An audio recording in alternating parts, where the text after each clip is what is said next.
Hi, I'm Manish. This is Sugant, and that's Kirit, and we are going to talk about Captcha recognition using convolution neural networks.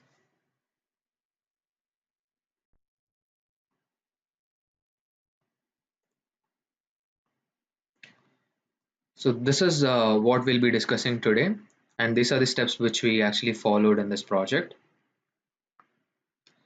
So, the problem right now is we have the Captcha systems which are already in place, but most of them aren't strong enough. And for example, we've actually created a machine learning algorithm to break the Captchas. The Captchas are usually put up to just to avoid bots from updating data on various websites. And this is the approach which we followed. And for a 4 cross 4 sequence of captcha, you have 36 combinations for each character. So for 4 cross 4, there is 1 point almost greater than 1.5 million combinations. And increasing the captcha length increases the combinations which are present. And for us to directly use brute force approach and just train would take a lot of computing power and would require us to generate a lot of data. So the other alternative approach, what we've actually found is to break the captcha into segments and make the machine understand the segments. For the data, we've generated our own data. So we've actually written a random function which generates random four length characters. And we've also associated this with Captcha library, which is available in Python, which helps us generate captchas. And we've also added random noise to make our classification task a little more complex.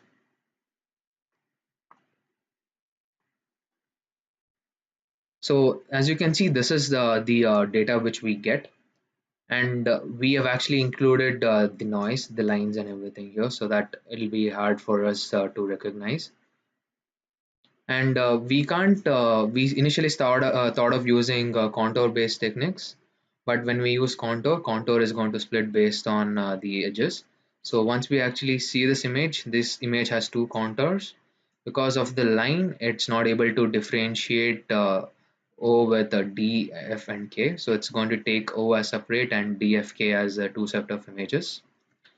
And so we used a different approach to make things easier and to remove the noise. We've binarized the image, that we've actually converted this image into grayscale, and from grayscale we've actually converted into a binary image. So what you can see is it's either 1 or 0 or 255. So we've created a perfect black or a white image, and we've removed all the background noise which is present in the image. And based on the spacing, we've actually created the segmentations for this image. So we are breaking this image into filtered set of segments.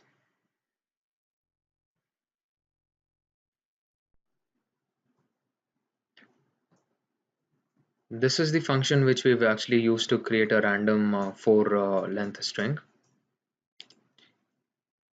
And here we are actually importing the Captcha, and we are using the free mono font to generate my Captchas.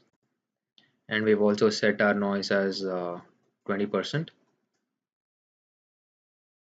We're generating it, and we're actually saving the labels in the CSV file here.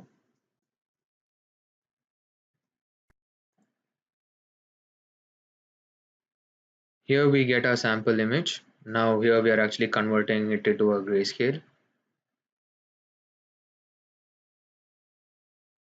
And now I'm just exploring the image, showing the contours which I discussed earlier here. And this was the segmentation which we did. And for all the 1,000 images, whatever we had generated on our own, we actually split it, and we saved every letter into their respective labels. So we have generated our 36 labels, and we've segregated it here. So we have it from 0 to 9 and A to Z. Hi. So coming to the CNN architecture here, we implemented the convolution neural network using the Keras library, as it is relatively easy to implement a complex structure of CNN using Keras.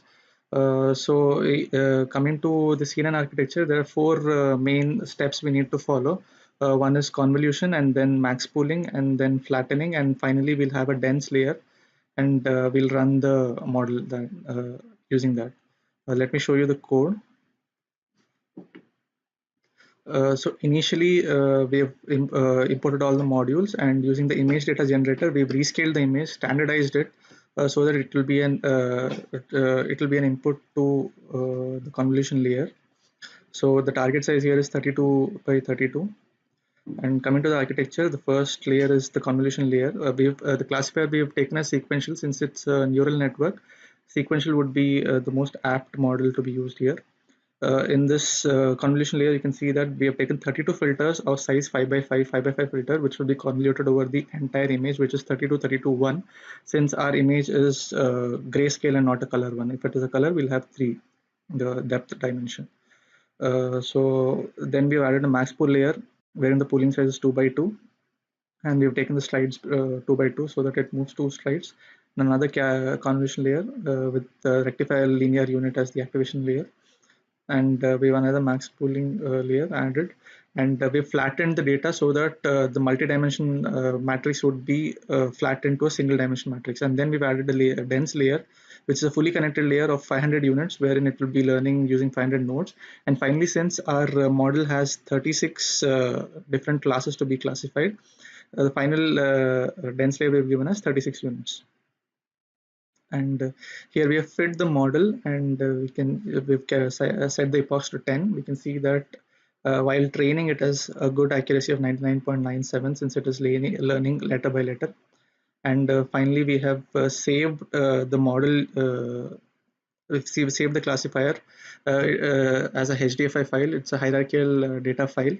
This will actually save the time while testing. We don't have to run the model each time. While this is saved, we can just load the module here, and we have tested it using the test data. And here we can see that while testing the data, we have included a for loop, and we have repeated the steps here again. We have grayscaled the image, we have thresholded it, we have split the images, and then finally merged it. And finally, we can see that the accuracy we have got here is about 70%. Moving on to the insights, we have made these following observations based on our project. One is that captchas with no noise, as this one, like this 2M, 8M, are at the highest risk of being easily automated by the bots, by the machines using this neural network architecture.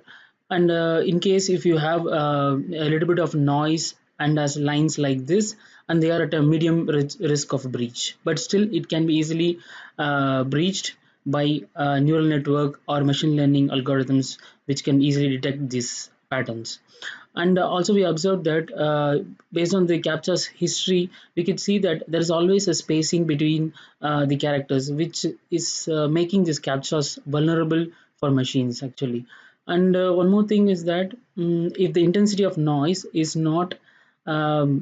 actually less than the text, then we can easily say that by binarizing using thresholding techniques, this noise can be easily removed and the captchas can be broken easily. So these are the things where companies or websites who are using captchas, they have to focus on these things and make sure the captchas are not vulnerable to these things.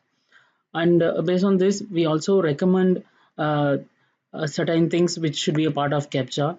uh, if you see this, having an image like this and asking the user to identify a particular animal in this image can be a good one. And also based on our previous insights, they can also include such noises which makes the captchas not vulnerable to machines. And as an extension of this project, based on our discussion with professor, we are planning to do this, identifying what makes the captcha a good captcha. And if you we are planning to build a model which will score the captcha based on its complexity as well as the human readability. This will be a good project as it will help these websites in designing captchas and making ensuring that machines can't break it. That's it. Thank